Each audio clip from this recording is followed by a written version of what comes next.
sidang bermasa-masa. Ya, bahkan saya sudah penasihat hukumnya pun dicari itu. Tetap dicari. Kita harus rasakan kepada majelis hakim. Apapun putusannya itu adalah dia pasti punya pertimbangan tersendiri kan gitu. Untuk tekanan kepada aparat penegak hukum untuk mengikuti pendapat dari masyarakat. Dengan bahwa orang ditahan, ditangkap itu sudah pasti salah. Padahal belum dinyatakan bersalah oleh hakim kan ya. Halo teman-teman semua, hari ini kita kedatangan tamu yang sangat luar biasa di dalam Legal Talk atau biasa kita sebut podcast berbincang tentang isu-isu hukum terkait di Indonesia terkini ini. Perkenalkan, nama saya Sogi Patir dan hari ini kita kedatangan Bapak Saleh. Gimana Pak kabarnya? Alhamdulillah saya Patir ya pemirsa. Mungkin teman-teman di sini belum tahu atau belum familiar dengan Bapak Saleh. Mungkin Pak Saleh bisa memperkenalkan secara ringkas atau bahasa sederhana siapa Pak Saleh? Iya Mas Patir, nama saya Saleh Sarmawan. Saya advokat ya di Purwokerto. Terus saat ini saya juga sebagai dosen luar biasa di Fakultas Syariah Universitas Purwokerto. Sudah lama Pak menjadi advokat? Jadi advokat belum lama, baru tahun 2008 saya sudah jadi advokat. Apakah memang advokat ini cita-cita seorang Pak Saleh kecil atau ada cita-cita yang lainnya? Iya, dari zaman saya SMA itu saya pengen sudah tertarik sama dunia advokat ya, pengacara. Cuma begitu lulus dari Fakultas Hukum Unsur, banyak kendala tuh Mas untuk menjadi advokat. Lulus jadi advokat, jadi tahun 95 awal ya. Di tahun 95 sampai 97 itu saya di LBH di Surakarta ya. Di Solo, ada 2 tahun di sana. Di LBH cuma harus pakai advokat nih pengacara. Untuk mengikuti ujian pengacara itu dikumpulnya banyak itu tantangannya sampai akhirnya tahun 97 saya balik ke Purwokerto dan April gitu. Ingat itu. Terus akhirnya itu saya swasta. Sampai kemudian ada kesempatan saya mengikuti pendidikan profesi advokat dan kemudian saya diambil sumpah sebagai advokat pada bulan November 2008. Begitu ceritanya. Mungkin di dalam perjalanan itu Pak, adakah hal yang menarik sehingga itu menjadi perubahan di antara dari waktu Pak Saleh dari kecil sehingga sampai sekarang itu menjadi advokat? Ya saya rasa dari zaman SMA itu kan saya sudah dulu kan pakainya koran ya. Ada kasus ya. Ada koran ya, bapak saya kan langganan koran itu. Jadi begini dunia advokat itu dunia yang menyenangkan. Nah, apalagi itu kemudian begitu saya kuliah di Fakultas Hukum Unsur, ya. Terus kemudian saya praktek di kegiatan kemahasiswaan waktu itu. Jadi saya tahun 1993 itu di internal kampus saya sebagai sekretaris umum dan program mahasiswa waktu itu. Terus di tahun yang sama 1993 juga saya juga sebagai sekretaris umum di kelompok studi mahasiswa hukum Kristen. Nah, aktivitas kemahasiswaan itu yang mendorong saya sering melakukan penyuluhan buku, masyarakat, memberikan advokasi kepada masyarakat sehingga dunia advokasi ini bagi saya semakin menantang. Sehingga lulus kuliah pun saya di LBH. Cuma memang tidak mudah untuk menjadi seorang advokat pada saat itu. Karena ada syarat yang harus mengikuti ujian dulu, sementara dari sisi keuangan kan butuh modal nih. Nah, saya saat itu di LBH, itu karena LBH ya, hanya dikasih uang transport aja itu setiap bulan ya nggak cukup itu untuk ya ikut saya ikut pendidik ujian advokat, ujian pengacara, ujian advokat masih namanya ujian pengacara praktek gitu, di pengadilan tinggi gitu, nggak cukup. Padahal waktu itu pendaftaran ujian pengacara murah sekali 75.000. Tapi 75.000 itu kan bagi saya saat itu Berarti Pak, karena saya 1 bulan tidak setelah konsumen 30.000, biaya LBH itu, ya kan, untuk biaya hidup dan biaya transport, gitu kan. Nah, itu makanya, let's go. Makanya itu tertunda sampai ada resultat aja tulang dari Purwokerto. Di Purwokerto saya bekerja di swasta, terus kemudian ada kesempatan karena ada undang-undang baru ya tahun 2003 itu kan, ya tentang advokat, sehingga untuk menjadi advokat harus ikut PKPA dulu. Saya ikutlah PKPA. Kalau tidak salah saya PKPA di Unsur itu yang populer sama Pradi sama Unsur itu. Kalau tidak salah saya angkatan ketiga. Angkatan ketiga. Setelah itu baru saya dilupa jadi advokat. Itu Mas Oki. Sangat luar biasa perjalanannya Pak. Karena memang ternyata dulu itu menjadi seorang advokat itu sangat sulit. Ya, sulit sekali karena saat itu saja untuk ikut ujian profesi advokat, kan setelah lulus pendidikan profesi advokat, kan ada proses yang harus dilalui yaitu ikut ujian profesi advokat. Ya.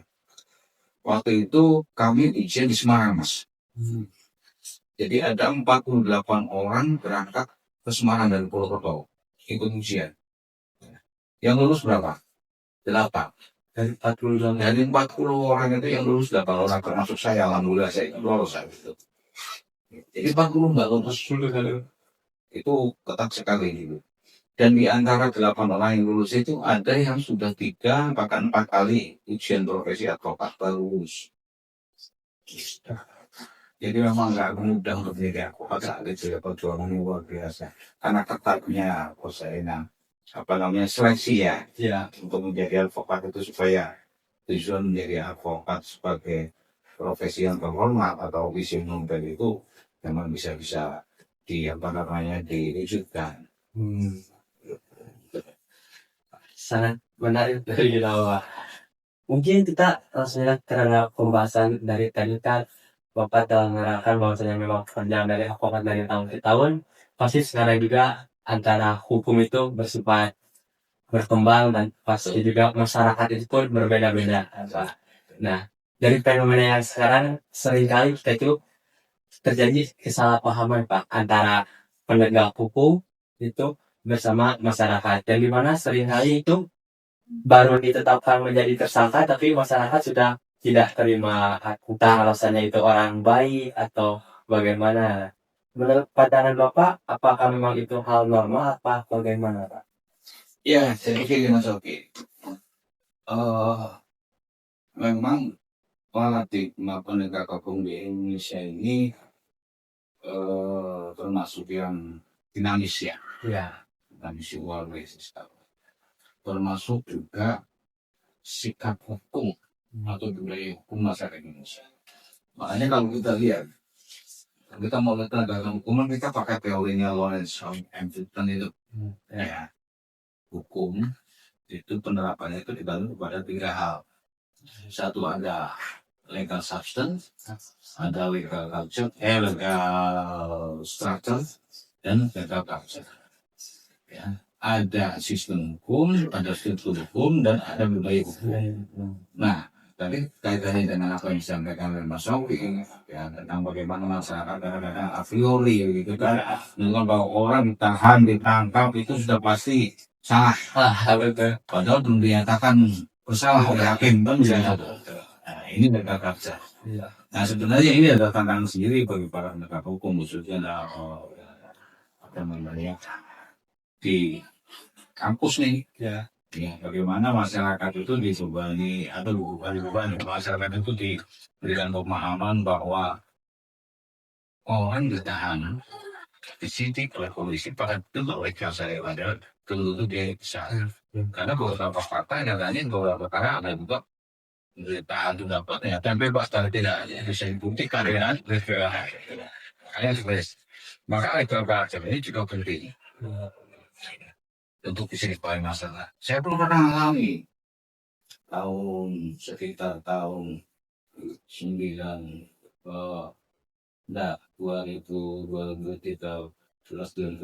sama 2015 saya mengalami perkara, saya mendampingi terdakwa ya pidana pengambilan lebih kedua enggak itu setiap sidang di grup masa masuk ya bahkan saya sudah penasihat hukumnya pun dicari itu dicari kalau saya ketemu sama warga itu jadi maki-maki oh sudah salah kok dibela gitu ya jadi bukan hanya terdakwanya nih penasihat hukum terdakwa pun juga bisa dimaki-maki sama masyarakat karena apa kalau pemahaman masyarakat yang masih ya aku yang belum memahami bahwa kita dalam proses penegakan hukum ada yang namanya praduga tak bersalah ya kan orang ditangkap dituntut itu belum tentu dia juga bersalah walaupun apa namanya polisi sudah pasti kalau menangkap kan ada ketentuan itu polisi menangkap kan minimal harus ada 2 alat bukti kalau menahan kan ya kan itu bukan berarti bahwa dia sudah bersalah kan ya harus ada proses selanjutnya di persidangan kan begitu saya pun mengalami itu tapi sudah dilakukan itu Mas Oke ada solusinya itu bagaimana Pak agar mungkin masyarakat lebih jikalau ada seseorang yang dinyatakan tersangka itu lebih tenang ini masih belum salah atau lain-lainnya. ya tadi saya katakan itu tugas kita semua termasuk perguruan tinggi ya bagaimana perguruan tinggi itu bisa mengembangkan mahasiswa ini kan sebenarnya ya saya kurang tahu ya bagaimana mahasiswa kegiatan mahasiswa sekarang apakah banyak mahasiswa yang turun ke lapangan deh dan saya mahasiswa dulu kami sering sekali itu turun ke lapangan ke desa-desa itu penyuluhan hukum masyarakat itu sering bahkan kami selalu mengadakan yang namanya wahana pendekatan masyarakat ke desa di sana kami itu bisa nginep 3 hari di desa kita tiap malam itu penyuluhan misalnya di setiap di desa itu berapa kampus itu kan sudah penyuluhan terus itu bahwa kami sudah pakai versi apa saya murah apa dan saya akan diri penyelesaian hukum tapi harus itu kita tahu sekarang ada model itu nggak dan itu mengenal hukum ini bagus maka bagaimana dengan masyarakat itu saya rasa sebenarnya masyarakat sekarang ini kan dengan teknologi informasi yang begitu pesat itu apa namanya harusnya bagi kita akan lebih mudah lagi memberikan pemahaman kepada masyarakat hanya saja sekarang kan teknologi itu kan semua ada plus minusnya langsung ya ada orang yang memberikan pendidikan nih yang baik tapi ada yang hanya muncul istilah buzzer iya kan yang bukan informasi yang juga yang berseberangan itu ya tinggal kita masyarakat ini ya bagaimana melihat memaknai informasi-informasi yang ada di media sosial sehingga seperti tema kita siang hari ini ya supaya tidak ada lagi trial by medsos ya gitu. Kalau zaman saya kuliah dulu bukan trial by medsos trial by press karena banyak tekanan melalui media massa kan tulisan itu kan makanya trial by press atau trial by press bahasa Inggris kan press gitu kan jadi ada anggapan. Nah ini sebenarnya kenapa hukum menyatakan bahwa harus ada asas praduga tak bersalah. Karena harus melindungi orang yang benar-benar sebenarnya tidak melakukan, tetapi ada dugaan bukti bahwa dia memang melakukan. Karena begitu orang tertahan, udah muncul stigma nih. Stigma ini kan bukan hanya dialami oleh orang yang dituduh ini, tetapi keluarganya juga, anak istrinya kalau mereka sudah punya anak istri kan, stigmanya ini ke mereka. Walaupun kemudian misalnya putusan bebas, gitu kan, putusan bebas ini kan tapi kan orang sudah mengalami, gitu loh, sudah mengalami hukuman dulu, itu sebelum dinyatakan memang bersalah atau tidak. Gitu. Ya, saya rasa kalau sekarang tugas dari Mas Sofi dan teman-teman ini dari saya sumut community ya itu menjadi PR kita bersama ya, pemerintah makanya sebenarnya hal seperti ini pun sudah ditangkap oleh pembentuk undang-undang ya sehingga pembentuk undang-undang dalam kajian khususnya terkait dengan berlakunya KUHP, KUHP yang baru. Hal ini kan juga sudah menjadi pemikiran. Iya. Supaya apa? Supaya satu penegakan hukum bisa berjalan dengan baik, ya. Terus kemudian kan di KUHP itu kan juga salah satu fokusnya adalah tentang pemerasan asas praduga tak bersalah ini. Iya kan? Ini yang menjadi nilai penting. Cuma bagaimana realisasinya? Ya saya rasa memang ini kan hal yang tidak mudah, memberikan pemahaman kepada masyarakat bahwa orang ditangkap itu belum salah kok. Ya. Sekarang kalau misalnya kita lihat di desa-desa, kan banyak itu orang yang dicurigai maling saja udah mesti habis dipukuli kan begitu. Padahal belum tentu dia maling gitu kan. Nah, kan hal seperti itu yang banyak terjadi. Maka sebenarnya kalau dari sisi struktur sistem hukumnya, dari legal substance ya, substansi hukum ya, itu sudah ada aturan-aturan itu. Orang nggak boleh main hakim sendiri nih, karena main hakim sendiri tetap akan dihukum kan gitu. Orang atau maling juga bisa mati ya. Yang maling ini kan juga tetap dihukum kan, karena nggak boleh nih main hakim sendiri ya, gitu kan. Sistem hukumnya sudah ada, atau substansi hukumnya, aturan-aturannya. Tapi bagaimana substansi hukum ini bisa diterapkan dengan baik oleh struktur hukum yang para penegak hukum ini, APH ini, atau penegak hukum ini. Nah, jadi juga akan berpengaruh juga terhadap apa? Budaya hukum masyarakat. Penegakan ini akan berpengaruh juga kepada budaya hukum masyarakat ini. Makanya teori dari Lawrence and Friedman itu tidak hanya sampai sekarang masih relevan untuk diterapkan. Iya, gitu Mas Oki. Asas praduga bersalah itu ya. Iya. Asas praduga bersalah. Justru kemarin itu saya itu sempat scroll Pak Instagram. Memang ada seorang yang tersangka melakukan kejahatan, melakukan tindak pidana, dan di komennya itu ada suatu hal yang menarik Pak. Jadi di dalam isi komen itu, untuk apa sih adanya asas praduga bersalah?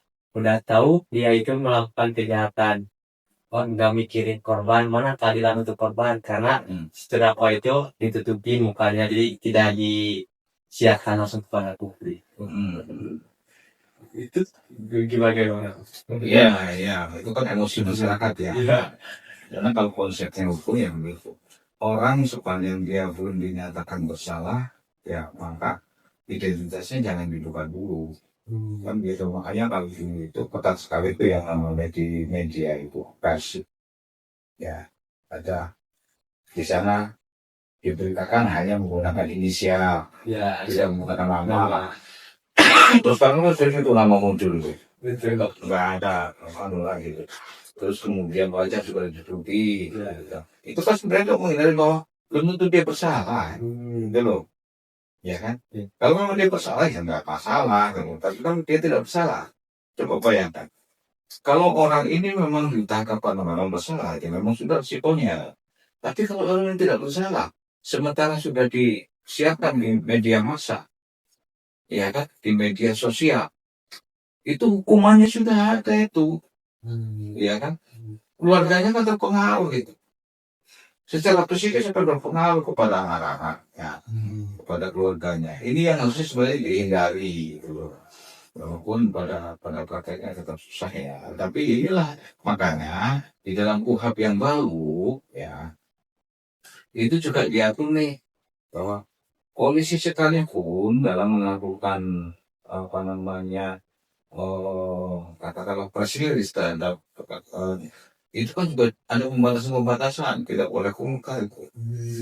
Polisi dalam merilis kinerja itu nggak boleh kungkar sebenarnya. Kalaupun ada, sekarang kan kita sering melihat itu Polres mana itu yang rilis penangkapan ini ya, buktinya itu kan. Terdakwanya juga tersangkanya itu kan tersangkanya buat dipajak. Itu kan sebenarnya orang nggak boleh. Bapak itu melarang itu. Tapi nyatanya sekarang kayak ada posisi banyak. Iya, nggak boleh itu. Coba lihat aja di KUHP yang baru. Ada pembatasan itu. Silakan boleh, tapi ya tetap harus asal pelaku batasnya salah tidak dipandang. Jadi benar-benar kalaupun nanti terjadi proses persidangan, proses pemeriksaan dari pemerintah mulai penyidikan sampai penuntutan sampai kemudian proses pemeriksaan perkara di persidangan, proses due of law ini benar-benar diterapkan. Nah, UHAP ini yang baru ini arahnya ke sana nanti. Ya, supaya para penegak hukum juga gitu. Itu berarti memang benar, terkadang hukum atau sanksi sosial itu lebih berat Berat. dibanding sanksi penjara dan lain-lainnya itu. Betul. Orang sudah dihukum dulu di awal itu kan. Iya. Tapi memang media sosial itu sangat berpengaruh ya, Pak, terhadap isu-isu hukum itu. Atau bisa jadi apakah media sosial ini menjadi pengadilan kedua mungkin, Pak, bagi orang yang tersangka tertuduh apa, karena ya balik lagi dari terkadang masyarakat itu hanya melihat dari media sosial dan langsung meyakini media sosial. Ya, jadi gini Mas, kalau kita melihat bagaimana fenomena sekarang media sosial ya terhadap suatu perkara pidana yang sedang terjadi ya. Sebenarnya sah-sah saja karena memang kalau proses persidangan ini kan bersifat terbuka ya. Untuk umum kan ya sidang perkara kecuali di perkara-perkara tertentu ya kan. Dan karena proses persidangan ini terbuka untuk umum, maka boleh saja orang kemudian memberitakan tentang proses persidangan. Ya kan? Karena itu sifatnya bersifat terbuka untuk umum. Cuma permasalahannya adalah pemberitaan ini seharusnya memberitakan saja tentang prosesnya terjadi di persidangannya. Gitu loh. Bukan terus kemudian ada minta pendapat orang tentang bener nggak sih proses yang dilakukan persidangan itu, gitu loh. Ya, bener nggak sih si terdakwa itu, dulu. Ciptakan saja prosesnya, gitu loh. Bukan opini yang kemudian, nah opini yang terhadap apakah proses persidangan sudah berjalan dengan baik, benar atau tidak, apalagi mau berbicara tentang apakah kemudian terdakwa ini sudah, terdakwa ini bersalah nih karena begini. Itu kan sudah melangkahi ranah pengadilan gitu. Itu menjadi kewenangan hakim untuk menilai apakah terdakwa bersalah atau tidak. Masyarakat yang mau media harus menyampaikan saja jalannya persidangan begini. Dari fakta persidangan terungkap nih, ada transaksi A mengatakan begini, saksi B mengatakan begini. Ceritakan saja sudah itu. Jangan kemudian orang menilai sendiri gitu loh. Nah, tapi penilaian ini jangan dimasukkan juga di media sosial kemudian untuk menjatuhkan hukuman gitu kepada terdakwa dalam proses. Kalau kayak gini berarti terdakwa ini memang berdosa ini gitu kan. Nggak bisa. Harus ketika sekarang kan kasus-kasus banyak kan. Bagaimana Prof. Fowli memberikan komentar.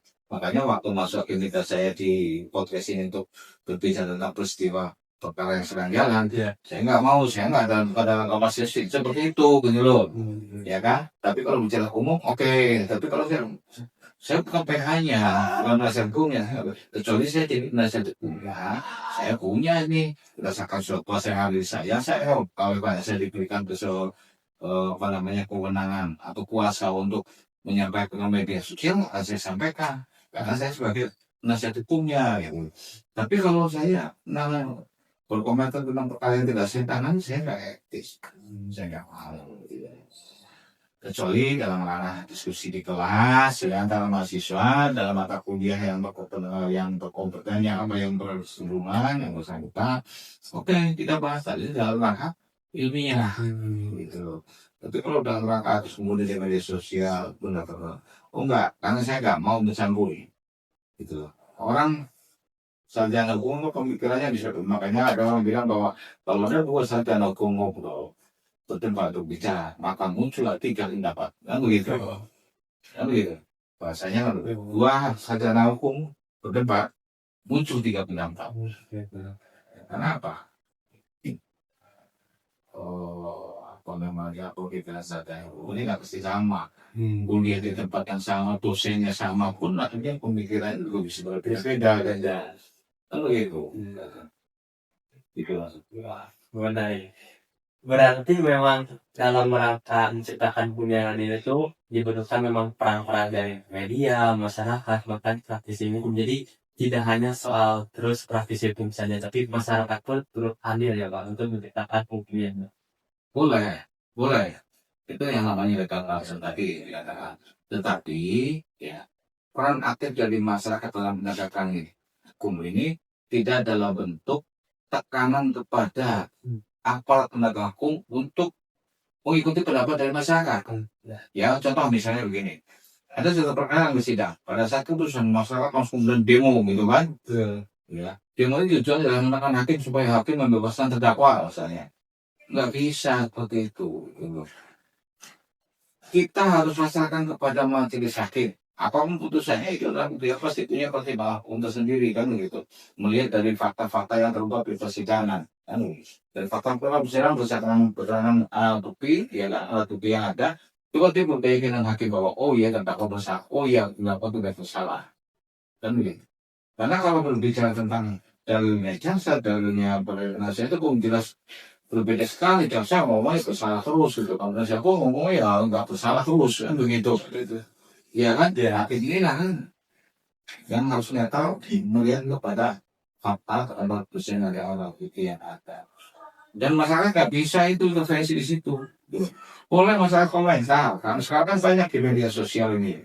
Ya, kemarin kalau Mas Oki mengikuti ini juga, saya kan termasuk salah satu penasihat hukum dari salah satu direktur Bank Jateng yang apa namanya diperiksa dan dihadiri di pengadilan Tipikor Semarang, bukan? Putus tanggal 7 Mei kemarin. Alhamdulillah klien saya bebas. Ya kan? Dan di perkara itu, kan medsos itu ramai itu dari awal. Dari bulan Juli 2025 dari mulai penahanan. Sudah mulai ramai sampai kemudian terakhir putus di tanggal 7 Mei 2022. Selama proses persidangan ini kan media sosial juga meninggi terus. Nah, bagaimana media sosial menyampaikan pendapat-pendapatnya, ceritanya. Dan itu tidak berpengaruh ke motif sakit pengurusan perkara. Boleh-boleh saja. Karena itu sebagai kontrol, karena pengadilan itu juga harus dikontrol. Gitu, kan? Ya apa masyarakat punya kewenangan untuk kontrol itu. Asal kontrolnya kontrol dengan sesuai koridor, tidak menekan pada hati. Ada batasan-batasannya. Boleh kontrol, harus dikontrol. Karena persidangan terbuka.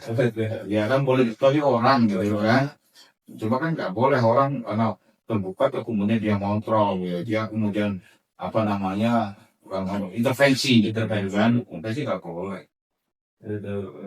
Kalau memang kita ingin mengawal, datang saja ke persidangan. Iya, boleh.